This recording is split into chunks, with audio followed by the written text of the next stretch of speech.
everyone, welcome to Men Up, the only podcast out there that create a platform, a safe platform for men to be vulnerable and open their heart and share their life stories, trauma, pain, and whatever sits on their hearts. And today, I'm very happy to sit with this beautiful human being who is a filmmaker and a writer and a meditation and Qi Gong teacher. But above all this, he's dedicated his life to help others evolve and find inner peace. Please welcome Joshua Bee Alafia. How you doing today? Oh man, I'm so glad to be here. Yes. So let's take a moment, if we can just like hold hands for a second, Okay. and just take a deep breath.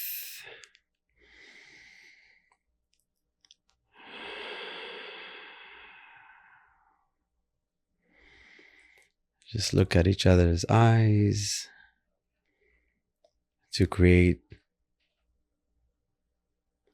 an intimacy between us. And for me, intimacy between me and another man used to be very frightened.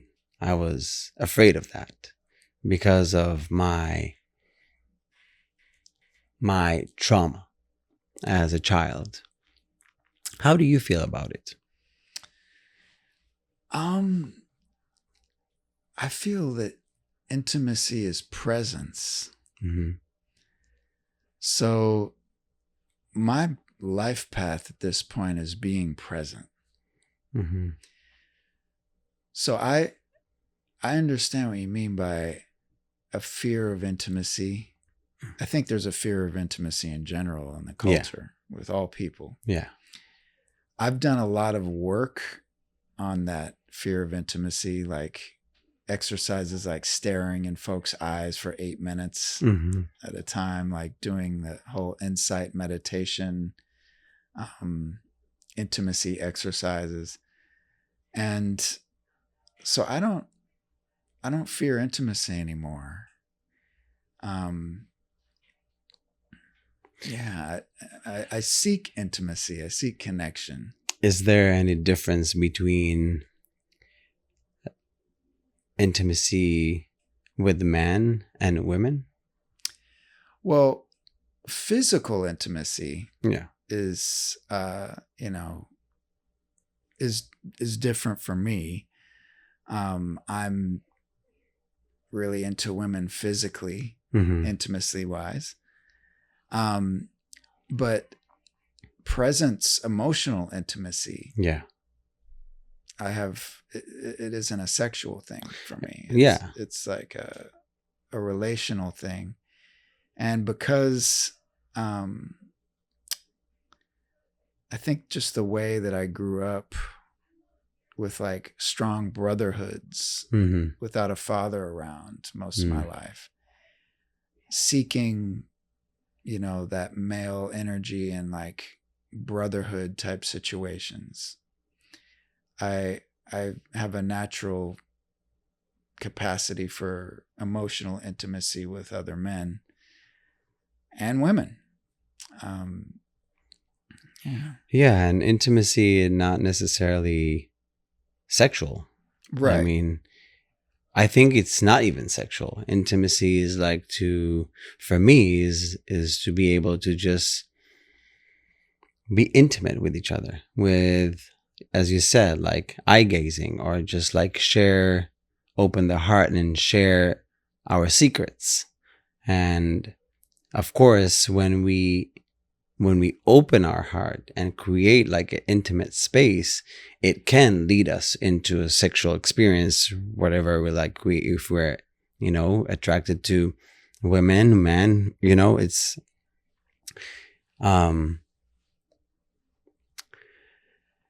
yeah. For me, I was struggling with it because for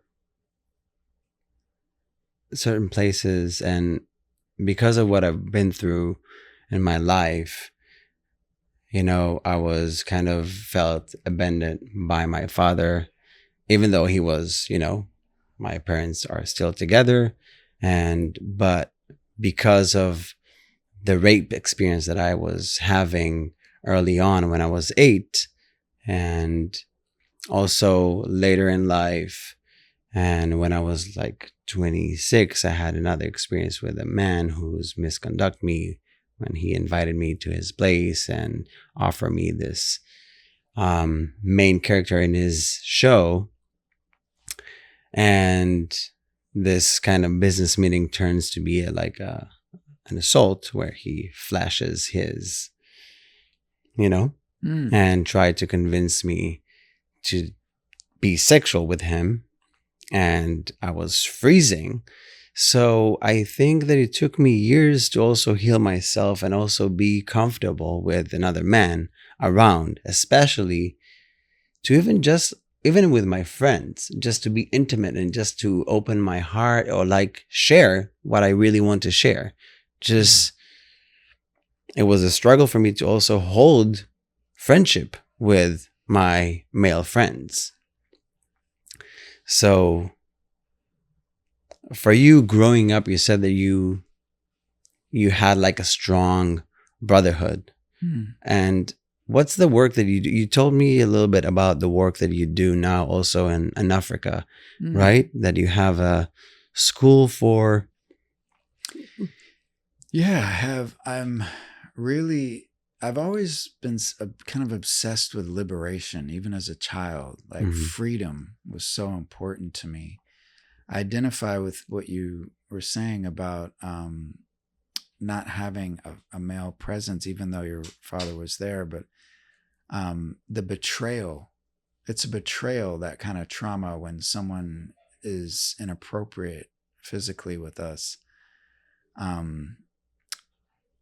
It really is received as a betrayal to make us close. My work, I work a lot with healing that kind of betrayal.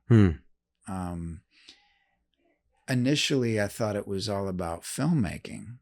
I thought that I could speak into people's minds and do healing that way. Filmmaking is so hard to actually execute without compromise. It's something that has escaped me to a large degree, to be able to make it all happen with a proper budget, proper distribution.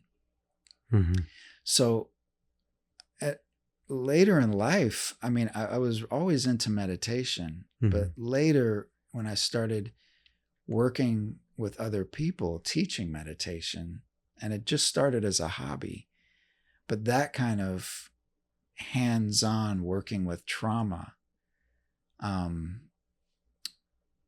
was really powerful and inspired me to expand it and teach other teachers.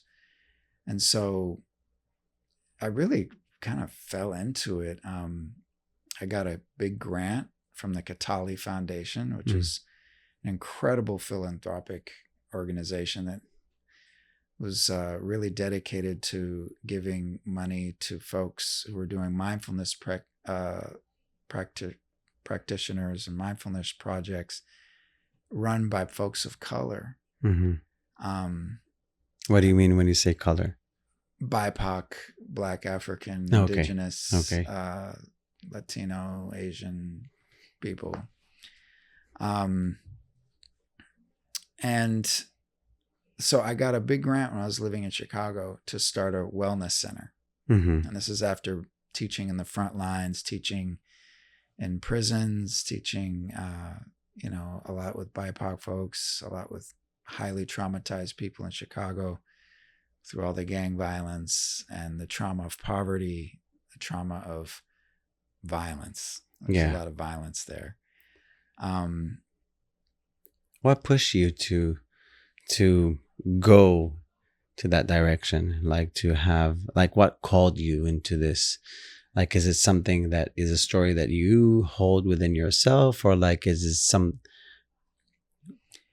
I've been blessed not to experience that much violence in my life, really. I've been mistreated by incarceration, like briefly. Like I've seen the insides of a jail in Cuba and New York, in the Bronx and Brooklyn, and Chicago. Always like very brief, like 1 or 2 nights, doing Tai Chi in the park after curfew, in jail. And it's, racial profiling is a big part of it. But I've just always been kind of obsessed with freedom, like wanting everyone to be free. When I was a kid, I grew up in Austin, Texas, where like there's a strong punk rock movement there. And I was attracted to the power of using sound in this kind of aggressive, free way. And at first I really wanted to be a musician. But I was always also really attracted to storytelling. And when I worked in Brooklyn with the Lineage Project, they used a format of storytelling with incarcerated and system vulnerable youth, then a mindful movement, and then meditation. And that really expanded my approach to healing, and saw how it created so much transformation working with people who've been so neglected and so vulnerable and gone through so much trauma. The trauma of incarceration is deep, and just giving them respect and listening to them and looking them in the eyes as they told their stories, and creating that intimacy that you're really interested in. Yeah. And safe space. And a safe place to be within a horrifically, violently oppressive place. Yeah. I saw that, wow, this model can work in a larger context. So I started, training teachers, and I created a big retreat in Rwanda and tried to make it really international. We had teachers from China and all over Africa. Only one other American came with me.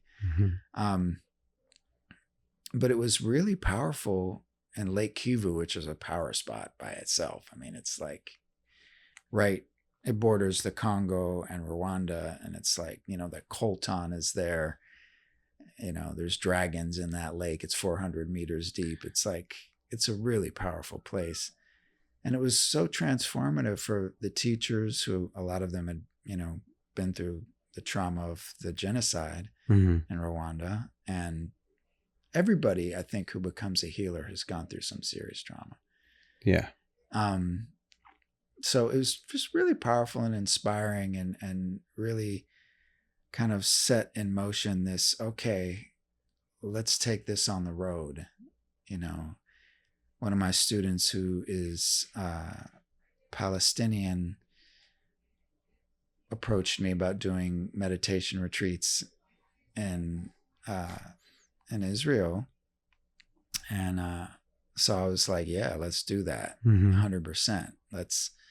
And I have found that meditation and Qi Gong are a really good combination, but also Thai yoga massage is the deep tissue massage is also a very powerful healing modality in concert with the others. So those 3 modes. It's always 3. Is what it's all about 3. It's always Trinity, 3. The Trinity. But so yeah, that's something that we haven't been able to do because of the war, but it is on the horizon. And that's a project, like she told me, at first we have to gain their trust. Totally. So at first it's more of a reconnaissance, spending time with them. Then we introduce the practices. And yeah. And God. It's funny that you mentioned Israel. I'm an Israeli, and I think I'm here because I want to vocalize and to speak for my people, which is, I'm an Arab. The fact that I'm a Jew, but I'm coming from my parents from Yemen, and we are the black people from, we have the Ethiopian, but we are the color people as, and I think it's so necessary to speak of or ask questions why we are living in this constant war. There is a reason. There is a reason that even, there is so many taboos around the Holocaust and why has it even happened, or why the Jews are so hatred and chaste. And I think it's really important to ask questions of and to look inside, because, for example, I was talking to my mom recently, and she was mentioning, she shared with me about the speech of our prime minister in the UN, and he was speaking about yeah, this world is so fake, and you're not letting us do our job, and we are so we are being attacked from all over the place, for all the borders, but at the same time there is a reason why we're being so hatred. Yes, maybe the world is fake, but maybe we are so too as a nation. Maybe we did some awful things, and I share with you a little bit about how, I don't know who was responsible for that, for kidnapping 3,000 kids back in 1950, and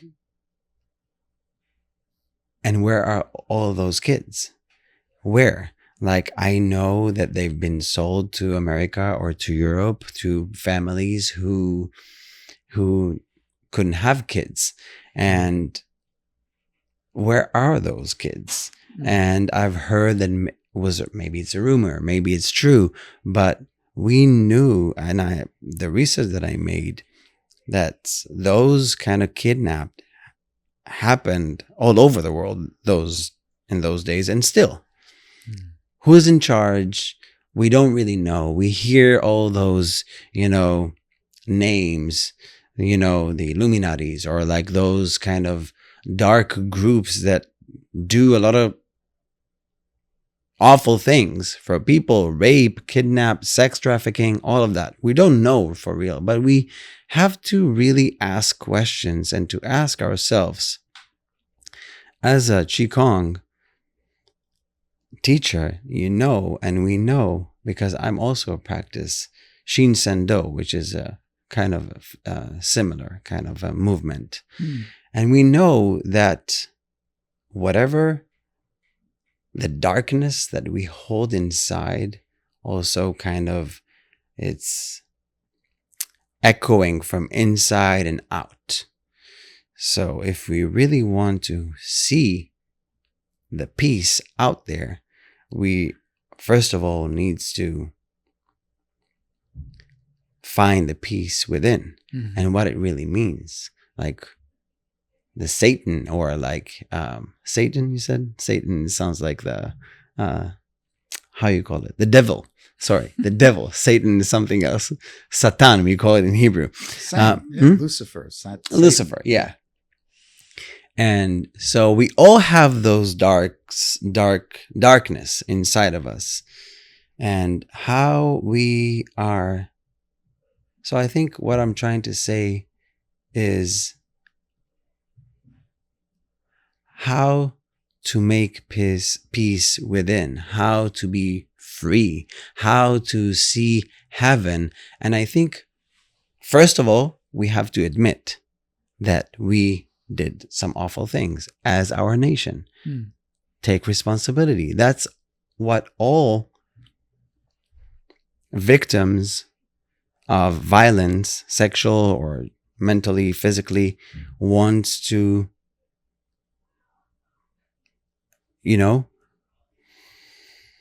hear. I'm sorry. Yeah. And from that moment, we can start to, heal. Mm-hmm. So what did you see through your eyes healing all like those people from Africa or from Chicago, from those gangs? And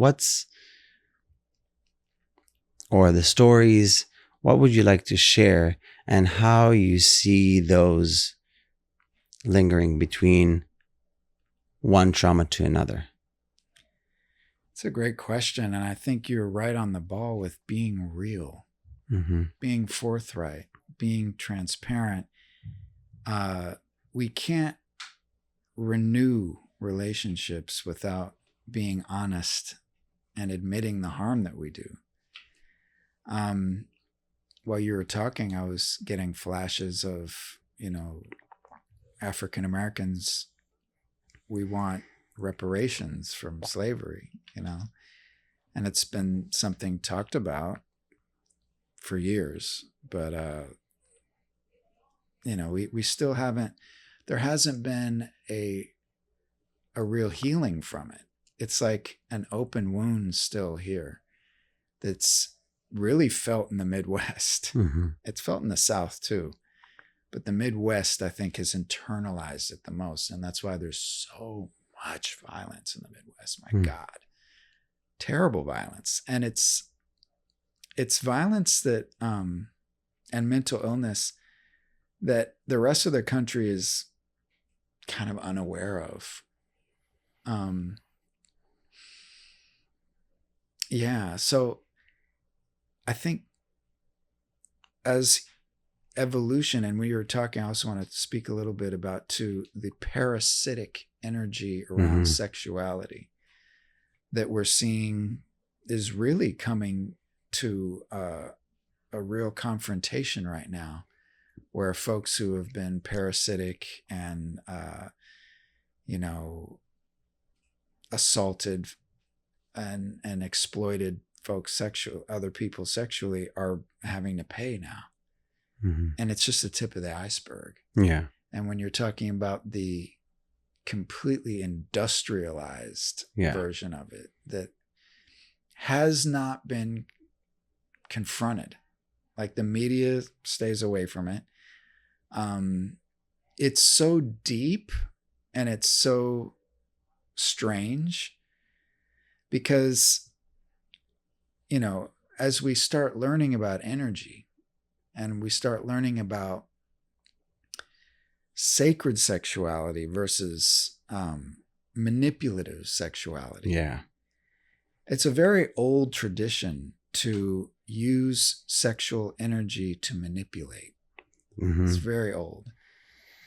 Really old. Yeah. I've even heard that it's from Atlantis. The Greeks did a lot of the Greeks, they started it all, actually. Crazy stuff. It goes way back. Raping in almost a ritualistic way, the raping of other soldiers. Hannibal was like, we're raping every woman standing, regardless of their age. Every standing woman will be raped. Like that was the way of invading. It was the invader's mentality to rape ubiquitously. Yeah. It's very strange. It's very strange to relate to. But this really ugly side, and the word evil in Hebrew, when you look at the etymology, I'm spacing the word right now, but it means unripe,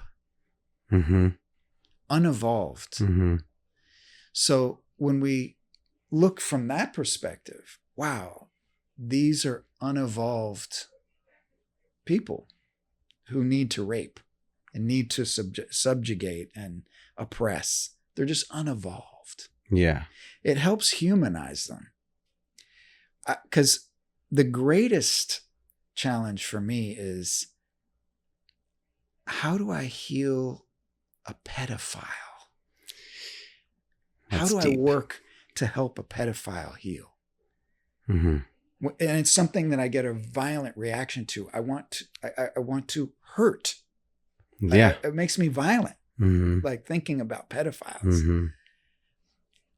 So that kind of level of unconditional love and equanimity where you can, and I'll tell you, back to cinema, seeing The Woodsman Mm-hmm. and seeing Kevin Bacon, like this Hollywood character that I grew up seeing in movies like Footloose, play a pedophile in such an incredibly honest and relatable way. I don't know if you've seen this film. You got to see it. It's amazing. The film gives you compassion for the pedophile, which to me is like the hardest sale. Mm-hmm.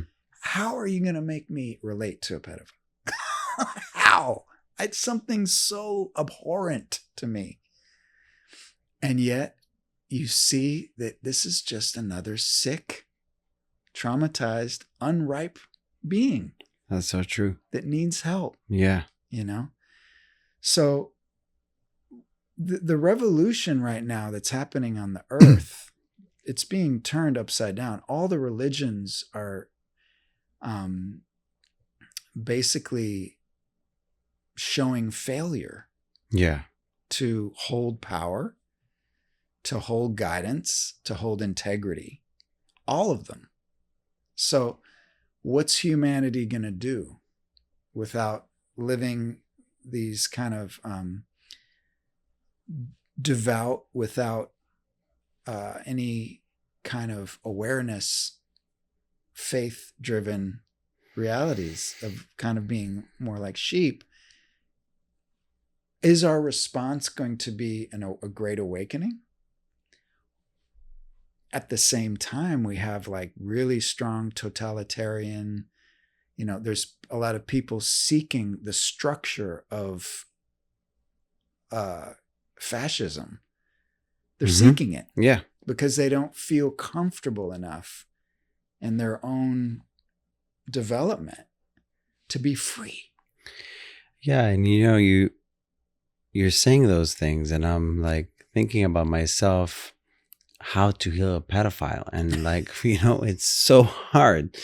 And as someone who been raped as a kid, but what it took me into, because I got so validated by sexual experience, because to the point that I was slaving myself. I was a slave for my own sexuality. It turns to be like a drug for me, that I had to have sex. And thank God that I'm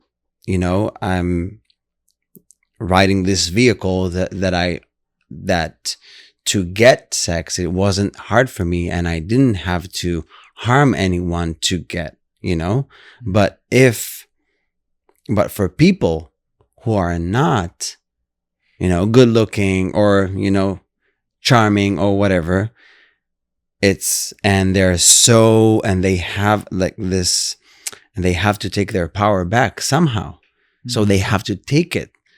And we have to abuse and rape in order to take our power back. So it's a manipulation of what really sex is and what lovemaking is. It's a whole, so we're being controlled by our own, kundalini, by our own snake sexual energy.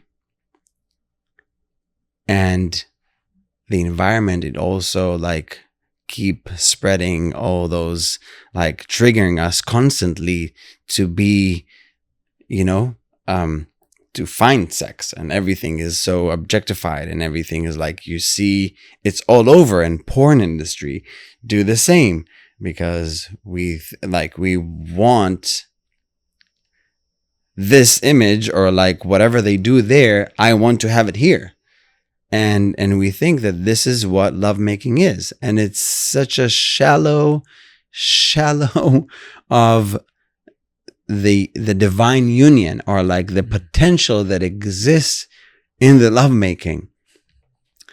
So it's almost ridiculous. It's absurd. It is. And it's all around control, because as you said, religion trying to control the connection to God. And they think that they have the solution. But studying the Kabbalah right now, I'm learning that it's a beautiful way, and I think the essence of Kabbalah is like how to balance between the masculine and feminine, left and right, and the left side of the brain and the left side of the brain and the right side, and it's like, you know, all those, and the fine line in between. And I think that religion, or all the religions, kind of like seeing or looking at the perspective is very chauvinistic, is very like masculine. So we're missing, and as you said, The it's divine like feminine. exactly. So we are here sitting now, opening our hearts, softening to create a trend or have legitimacy for other people to just like soften, because from my perspective it feels like this world is so off balance, so masculine right now. And you know, those masculine feminine is so overused right now. So it's like, oh, those people who speak about masculine and feminine, we it's overused, like, because I think the hippism, or however you want to call it, it's just, there's not a lot of people who really walk the talk. So, and authenticity, it's like also something that we can try and feel what's real, who's like speaking and being authentic and who's not. And that's also from what I feel, that from all the distraction that out there, it's really hard to identify their real voice that within. So that being said, how do you see the path, or how you practice your own peace, inner peace, and what the layers that you needed to peel off of you in order to now like sit here in an intimate conversation and be so calm? For me, the biggest change, I think, came when I was able to devote myself to a daily practice. I think that's the key for all human beings. Doesn't actually matter what the practice is. It could be swimming for some people. It could be jumping on a trampoline for others. I really connect to meditation and Qi Gong for myself. That's my practice that I love to do daily. What's important about the practice is, one, being able to be consistent with it, being able to be devout with it, having some kind of quiet reflection be a part of it, where we're actually really being embodied.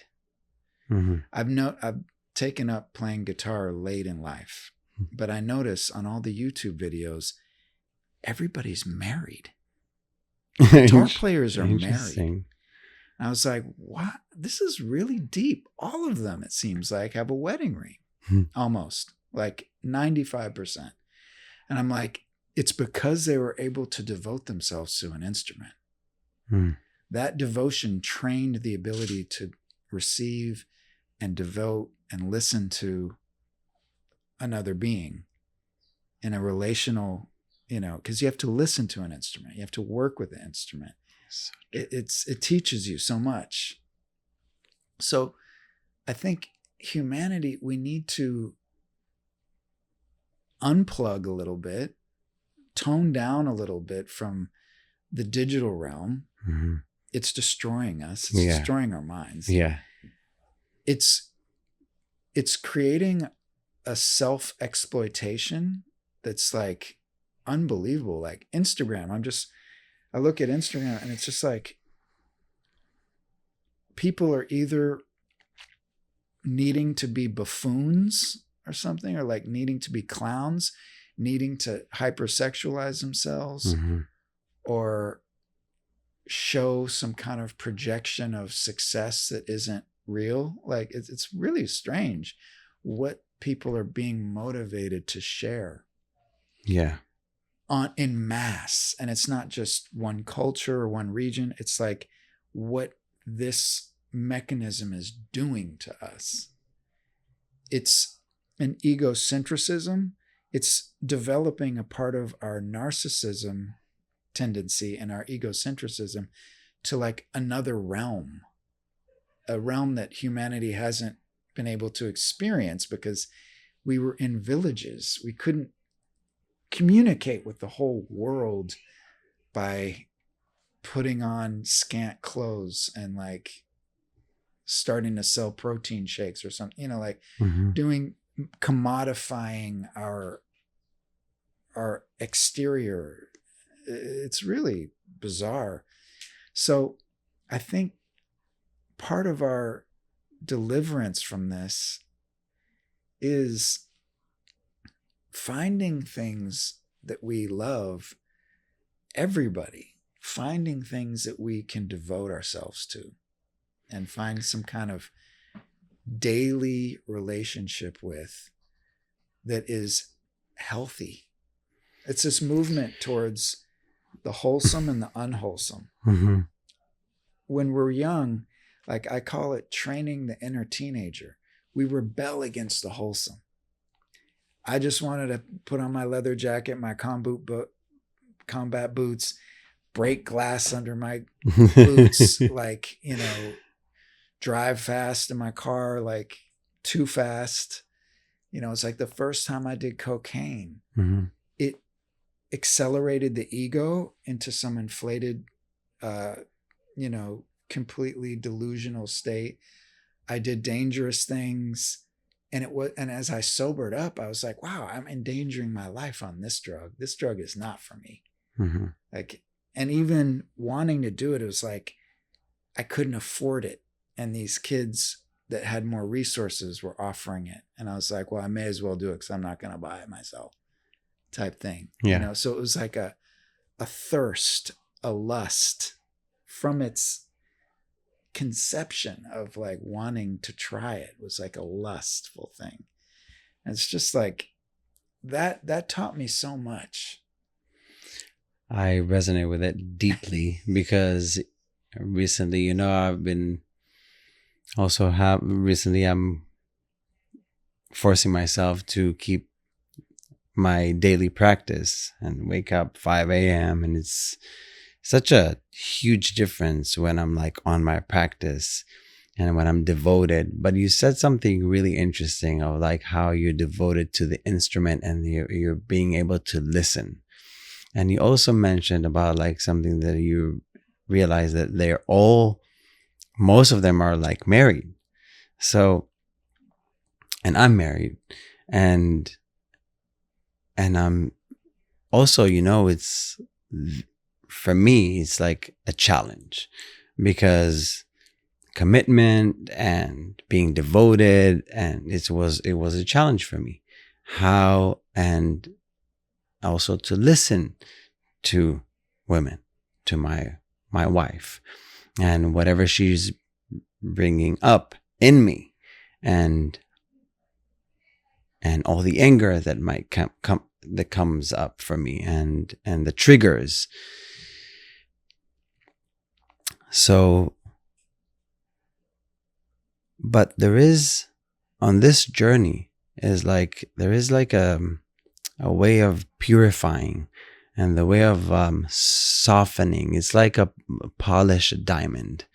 And because at the beginning, it's like, okay, it's a rock, it's covered with mud, and you start like cleaning it, and start like polishing it. And then you're getting into the fine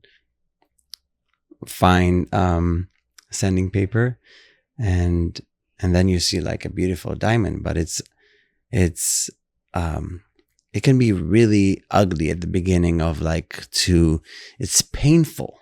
It's really painful to let go of all those egoic mindsetting, or like the narcissistic kind of mindsetting that, no, you won't change me. You don't know what you're saying. This is me, and this is you, and this is yours. And this kind of battle that I feel that we used to battle between us, because I realized that once I'm not battling myself, I'm projecting it out. But once I'm winning my own battles, I can live in peace. I can just live with and be able to hold her more, and to have more capacity to listen, to really listen, because I think that's the key for me, to be able to listen to my own inner voice, and to be able to listen to her as well. And just even sitting with you now and be focused, and not just like, just humming out of like, and your words is just like really soak what you're saying, because of the distraction and because of the overwhelming of.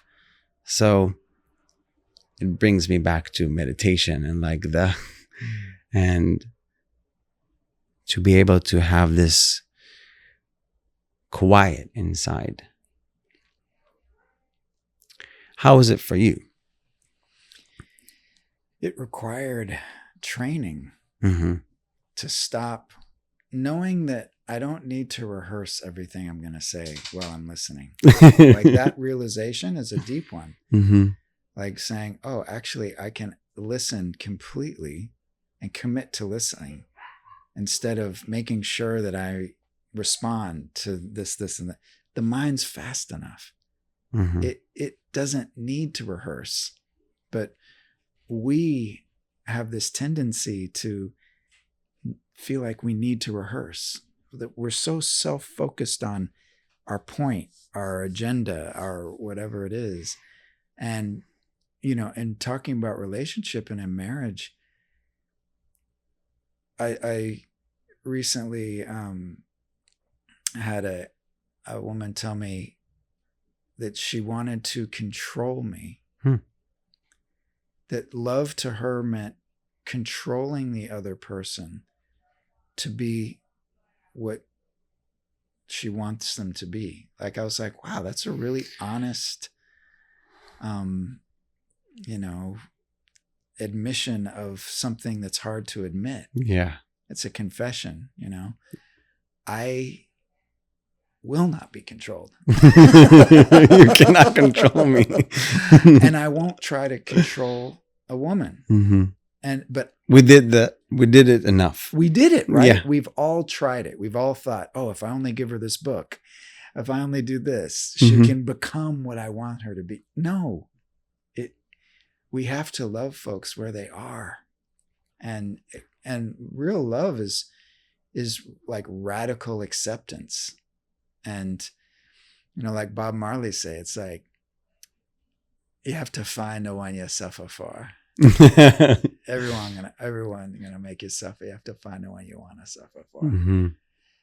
And that sounds kind of crazy, but it's true. Like the ones that we love do make us suffer. Our children make us suffer because we want what's best for them. We see them not doing, and we just have to bear witness to it. We can't control them. I see it from like the suffer is like that, the fact that they're constantly challenging us to be better and to be able to hold them no matter what the challenges is, or no matter, because it's like a constant mirror that you have in front of you. And then when you have kids, you have like a little version of you, like, and you see all of your bullshit that you kind of passed on this little creature, and you're, oh my God, this is who I am. This is what I used to, or like, okay, so how I'm going to fix this? Because maybe I couldn't fix myself, and now I need to fix this. And we don't really need to fix anything. Just like be humble. Yeah. Right. I'm learning how it's hard to be humble. Oh God. And how the egoic mind wants to tell us no. And you talk about cocaine, and I tried it when I was on my 20s. I didn't like it, but it was like a boost of like ego. I'm unstoppable, and it was so off. It's so off. It's so artificial. It's so like artificial power. Yes. Which it seems like all over the place is artificial power. What is the power for you? What's real power for you? That's a good question. That's a good question. For me, power is freedom. Yeah. It's like power is mobility. Being able to go where you want, being able to say and do what you want. That's power. That's power.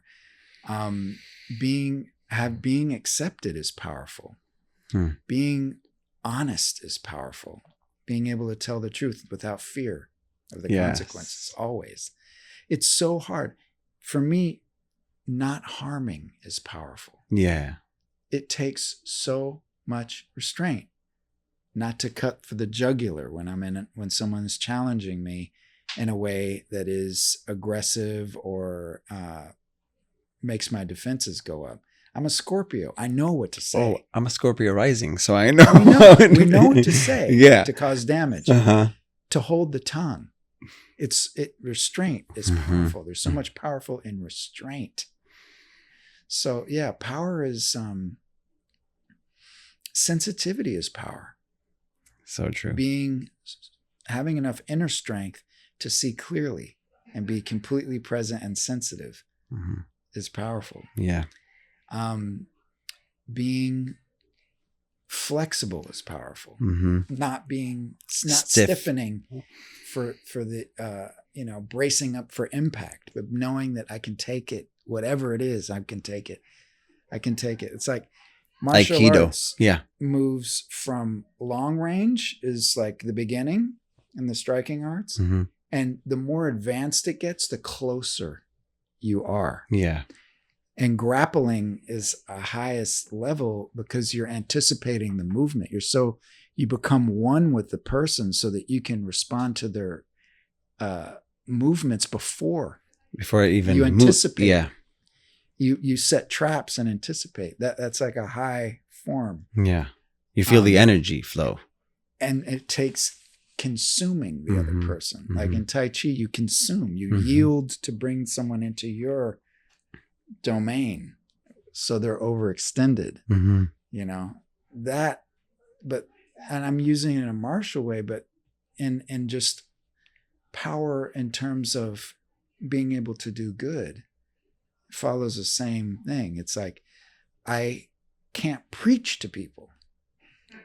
I have to, there's a great deal of listening and letting them be and like being with their trauma and having the courage to even take some of their trauma into my body. Yeah. That I've had. And you felt that you're taking other people's trauma and definitely. Yeah. It's going into the body and knowing how to get it out. But I have some people's trauma caught in my body. Like some physical things have transferred into my body. Like what? Like an eczema. I have an eczema on my ankle where a woman that I was working on had that too. And maybe, I don't know how it happened, but I have two folks that I worked extensively with in Chicago that passed on some of their physical traumas to me. Like I have a bump on my head that is similar to this bump that this Vietnam vet that couldn't walk. I worked with him for months so that he could play basketball again. He couldn't. He had a hard time getting in his car. He's like hobbling around. He's a paratrooper, jumping out of planes. You know, he had all these knee injuries. This tall guy, trained with Muhammad Ali. Really interesting guy. But some of his whatever that is came into my body, and I've been working with it. It's gotten smaller using moxibustion on it. But so there's transference that happens even in students. Like there's karmic transference that we take on from our students. So power is something that really requires training. We have to train. We have to stay strong so that we can hold this trauma that we're confronting and becoming intimate with. And it's something that I don't have full understanding of it yet. I'm still learning. You know? Yeah. And when you're talking about power and movement and mobility, like you're moving.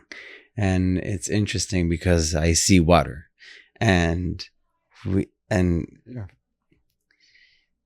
the world right now, you know, Bruce Lee said, "Be water, my friend." And it's such a deep expression that not a lot of us can really understand the depth of it. But, you know, we are most likely attracted to fire, which is, you know, I don't want to talk again about like what's masculine, what's feminine, because there is masculine and feminine in fire, but fire is very like attractive, where water is way more powerful than fire. You know, a glass of water can really, you know, not a glass of, it really depends of like how much fire you have, but the power of mass water is way more powerful than fire, because that's what, you know, shut the fire at the end of the day. And what is water? Like we are 75, 80% water inside of us, and we are not even drinking enough water. You know, we're forgetting, and we're so fire driven, and there is imbalance. So I'm trying to get to a certain point where I'm trying to go with, and you talk about trauma, and for me it felt like we keep perpetuating trauma, and we are pass it on to other people, we're projected, and the only way is to take responsibility and open up. And as this woman told you, I want to control. And I can totally understand what she said, because she probably was control. I mean, and you know, was controlled for decades. And now they're like, even, you know, we can talk a little bit about like maybe feminism. That feminism feels to me like that they use masculine qualities, you know, in order for raise their voice or fight for their own rights, which is, you know, it makes sense why they did that. But we want the women to be women also. We're longing for the softness, for this energy, for water. We were longing for the water that being controlled also, you know, in containers, or like they have their old dams, and why? Let it just like flow. Even in Israel, you know, they created like a barrier between the Sea of Galilee to the Dead Sea. And it's supposed to be flow. And because of fear of that won't have enough, we control it and we contain it and we put it in containers. And also we're using it and sell it also. So you see what you see what I'm saying, but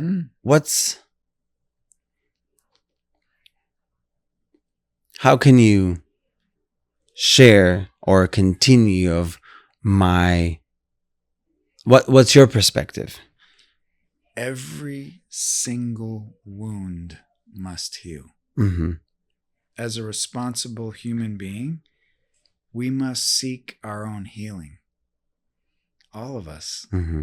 As an adult, we don't think about it as children, but we have such prolonged adolescence in this country. Like, we stay in an adolescent mindset into our 70s, 80s.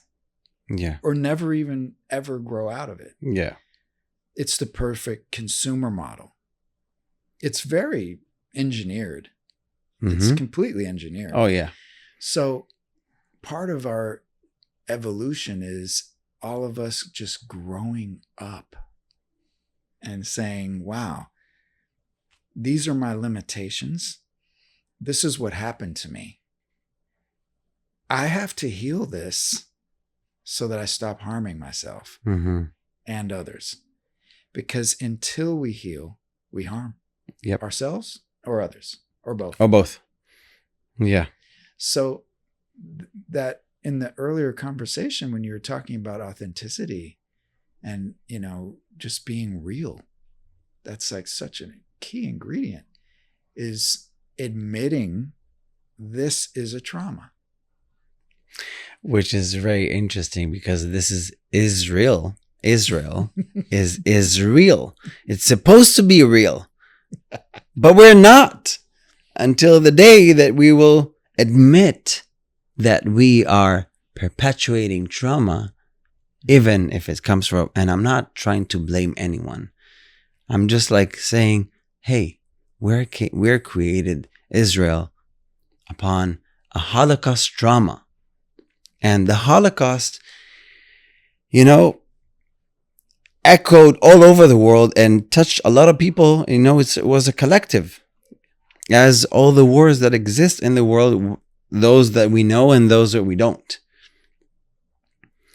And we have to admit and take responsibility and say, sorry. We're sorry that we kidnapped kids. We're sorry that we're passed on the trauma on, as you know, here in the States, they killed people. I don't want to get into the white and the black, but that's what they did. They brought the people from Africa and they make them slaves. They would, and they used them. Exactly. The indigenous people. I mean, it's just like there's been so much harm done here. Mm-hmm. But we have the greatest PR machine ever mm-hmm. in humanity. Which is? Hollywood. Yep. That's why we're here. And it goes back to the Holocaust. Mm-hmm. Some of those brilliant minds that were behind the Nazi brainwashing came right here and influenced our marketing, influenced our movie making. You know something? I was reading about this. I forgot his name right now, but actually the one who created propaganda, he was American, and Hitler used his research because he created it, and because he studied like how to control the mass and how to manipulate and how to turn citizens to consumers. And what triggers them, what makes them buy things. And so Hitler invited this man that I forgot what his name right now, and I wish that it will. Dang it. He invited him, and so he flew him to Germany back in the, the 30s. And that's how he controlled the mass and how he tried to. And Hitler was Jewish, actually. I know. You know? I know. How awful is this? It's self-hate is no joke. It's the deepest hate, and it's the most traumatic because it's malevolent. Mm-hmm. Any malevolence is the most traumatic. Because it makes us lose hope. Yep. I was there. I was there when I just started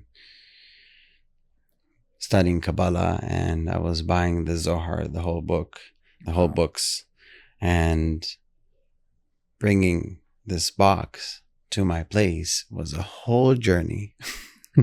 I was arguing with my wife, and I was like going into this rabbit hole that was popped my tire.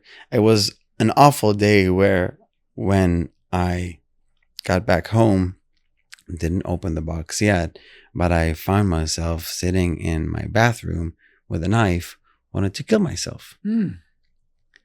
But then I heard a voice, and I was asking myself, do you really want to kill yourself right now? And then, okay, which part of you want to kill? And then I was like hearing, okay, my ego, my fears that kind of not letting me thrive, shine, share myself, speak.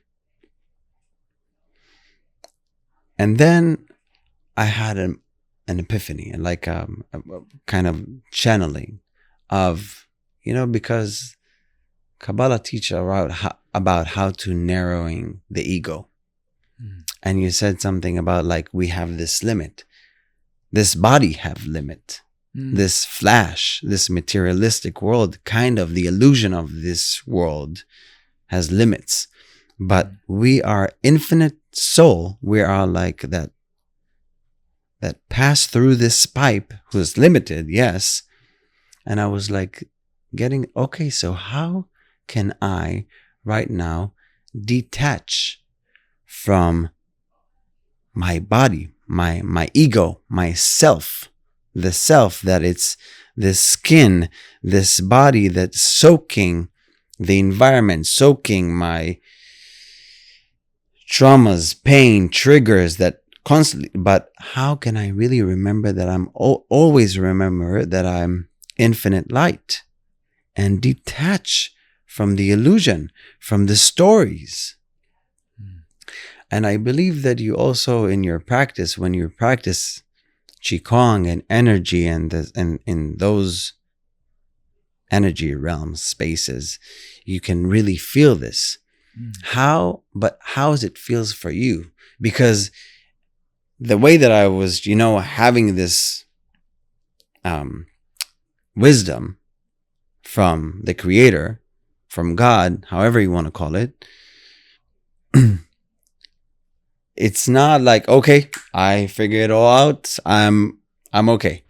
No, it's a journey right now, because it's always a challenge of how, because I'm not dead yet. I'm still here. I'm still in this, I'm still living. I'm still like walking on this planet, and I'm still constantly triggered, but I'm trying to force myself not to, it won't be identified by those stories. So how does it looks like what I'm trying to describe from your eyes? Does it make sense what I'm saying? It does. I mean, you're asking for ways of destroying that ego. Yeah. And in my practice, in Taoist practice, we develop the Yi, which is the spiritual will, through physical challenges, like holding your arms like this for an hour. The first dissolution of the body that I experienced, I held my arms like this. It's called embracing the universe. Yeah. For an hour. The solidity of my hands started receding. I started being transparent. I could see through my hands. That is called a jhana. It's a deep concentration state. So when we have these physical challenges like this, it activates our capacity to let go of this identity that's false. As we actually see that that it's not there. Like there is space between the molecules. We start seeing like a physicist that says, actually, the body is mostly space. between the molecules, Mhm. you know, but it looks so dense. So that experience then helps us disassociate with the body, the flesh of the body. Yep. In Kabbalic tradition, back in the day, there was two main schools. There was the throne and the chariot, Mm-hmm. the meditation. Are you hip to Aryeh Kaplan? No. Oh man, he's going to give you so much joy. Okay. He was such a great rabbi. One of the greatest. There's a book he has called Kabbalah and Meditation. Okay. It's a beautiful book. Okay. But it talks about these two traditions. And in one, I think it's throne meditation, a lot of folks were going crazy. They're losing their minds because it was taking you into this meditation of the heart that took you into this sacred realm of the heart where you could speak no untruth. And this one rabbi told this experiences of seeing these two pillars of light Mm-hmm. that he thought were liquid. And he said, what are these pillars of water? And because he spoke an untruth, it put him in all of this unbalance. Like he lost his mind for a while. And this is why they're like, don't even mess with the Kabbalah till you're over 40. It's a restriction that I don't really. I know. You know. I know. I don't get it. I think it's another controlling. Till you're ready. Yeah. Till Huh? you're ready. Till Yeah. you feel a certain stability in your life.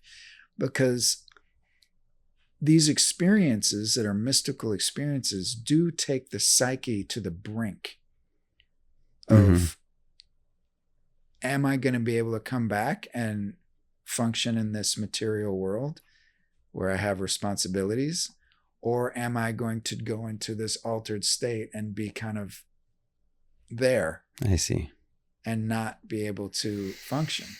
Mm-hmm. The psyche is very adaptable, but it is delicate. Yeah. We see that by the amount of mental illness on the planet. And it's not, when I say mental illness, it's not like something that's irreversible. Like we think of it as like mental illness. It's like something that just has a hold of you for your entire existence. No, it's coming in and out, just like a common cold. Mm-hmm. We all are going through states of mental illness and mental health. True. Mental balance. Yeah. Unbalance and balance. Yeah. There is no balance or balance, like balancing. Right. Right. And delusion acts like this. Mm-hmm. We see what we want to see Mm-hmm. until we have the courage to not alter our perception by what we want. Mm-hmm. That's a stage that we have to reach through some kind of contemplative practice or some kind of presence affirming practice where we are actually rewiring the brain. Yeah. Because Yeah. delusion is so seductive. We want to be right. Mm-hmm. Look at our country, this country. Mm-hmm. So many are so deeply deluded, led astray, rejecting things that they know are lie or they know are true, like saying that those are lies, that's fake news, or just whatever they're telling themselves. Yeah. It's deep because people want to believe Mm-hmm. in leaders, in the goodness of other people that can take our problems away. Saviors. Mm-hmm. We will look for saviors in the most absurd vehicle. And so many of us have religious trauma too. Yeah. It's so hard to hold that power. It's intoxicating and it corrupts. Yeah. I hated my religion. I was angry about God because, I was raised by a religious guy. And I was Like, if this is Judaism, if this is our religion, I don't want anything with it. So it took me years to, and then I was embodying, I was playing the assassin, the one who assassinated our prime minister, Yitzhak Rabin. And he is a guy from my childhood neighborhood. Like, we know each other. Like, I don't know him. I never met him, but like my father, his father, praying in the same synagogue. Wow. Yeah. And so through this character, I was being able to get back. And I did the method acting. I was like, I become religious. I was practicing Judaism again. I was, I didn't touch women. I was keeping Shabbat. I did all of it. And then I was also found the beauty of it again. It took me more years to just, to accept that again and resolve more and more traumas and more like to peel more and more layers off of me that was related to that, or that came from that sexual trauma. And I'm still on the journey. I'm still learning. I'm still like learning how to, but it's the control of the power of the source, and try to control the source and say that we know how to practice this the best. And any religion want to take, and say that, no, this is our God. This is our God. This is our God. Jesus was a Jewish man. Joshua is you. When you said like two pillars of water, and I'm seeing like when Moses spoke and then split the waters. That's what it is. That's the Exodus. That's the essence of the whole story, That's why we walked in the desert for 40, years to evolve. And also, as something that I've heard once, that they wanted to, the old generation kind of left in the desert. So the old generation, the old mindsetting won't come in to Israel. So this is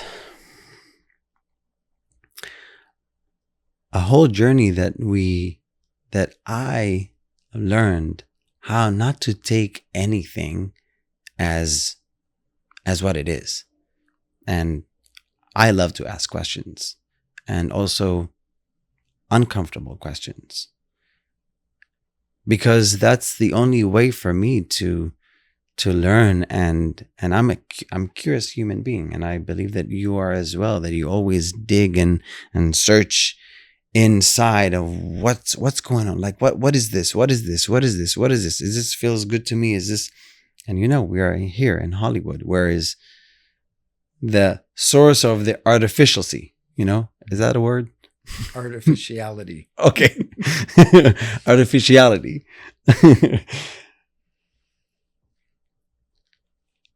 But I'm so glad that we are sitting here right now. And I'm not saying that we are the truth, or like we are speaking the truth, or whatever is the truth. But at least we are being honest and speak our heart and share our perspectives in the most authentic way. I believe that whoever is like hearing us can really identify between real and not, and what's not. I'm really glad that we've had this conversation. It's a deep conversation. It's something that we don't really, I think, get to discuss enough. Like, what are the real issues in being human?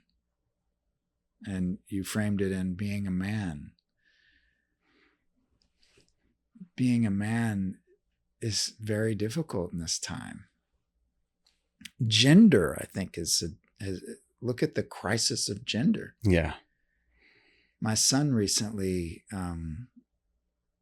he's been going through a conflict of energies kind of pushing him into like a two-spirited reality, and him feeling like that's not who he is. And he's like, really, his generation are like dealing with gender in a way that we didn't at all. When I was a kid, I mean, there are definitely folks who didn't feel like they were like in their gender assigned body, I believe, but it wasn't part of the ethos of everyone's consciousness the way it is now, because of movies and the media is like obsessed with it. And it's a really interesting time to find this true identity, as well as know that we're more than that. Yeah. We're more than gender. Yeah. We're more than culture. We're more than all of these projections of self that are not fixed. They're changing. Yeah. So we're this ever-changing organism that's so influenced by environment and memory. But when we have amnesia, do we stop being who we are? True. No. We're the same composite of being that's making kind of similar choices with our identity or without it. At the root, we are just this knowing. So this conversation for me is, it points to, who are we really? And I always come back to just knowing.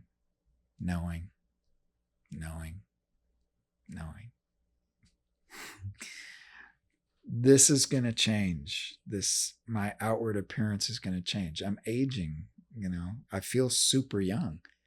But you look young also. But I'm 53 years old. That's great. So I'm seeing all my peers really aging. I'm aging a little slower because of Qi Gong. Definitely slowed down the clock. And maybe genes too. My parents age slower, but it's amazing watching people age. Yeah. Like my hip hop idols or whatever when I was a teenager are old men now. Yeah. They look old, and time, it's like such an abstract thing, because it was just yesterday I was in junior high. Just yesterday I was having all that anxiety with some girl or whatever, like, afraid to profess my love, like all of those things that we experienced in our unripened versions of ourselves, where it used to be so hard to even speak sometimes. Yep. So yeah, it's a great conversation. Thank you so much for having me. Thank you. Hopefully it's been helpful to you all out and who are enjoying it or listening to it and contemplating some of the things, and hopefully you find what you're looking for in life. Thank you, Joshua. That was such a pleasure sitting with you and feeling your energy. That a lot of people tell me that you have such a calm energy, and now I feel like where I can go, from here, because you have such a calming energy, and like the way you speak and the way you land your words here. So I hope that really the words that we landed here will, a lot of people out there can really soak and take into their lives and create the heaven that they want to see in front of their eyes. Because heaven or hell is a choice that we can make here in this lifetime. Yeah. It's not there. It's not like once we're dead, it's here. That's right. So I hope that we all create the heaven in this lifetime. Thank you so much. Thank you, everyone. Keep following us and me and us and your good hearts. Thank you.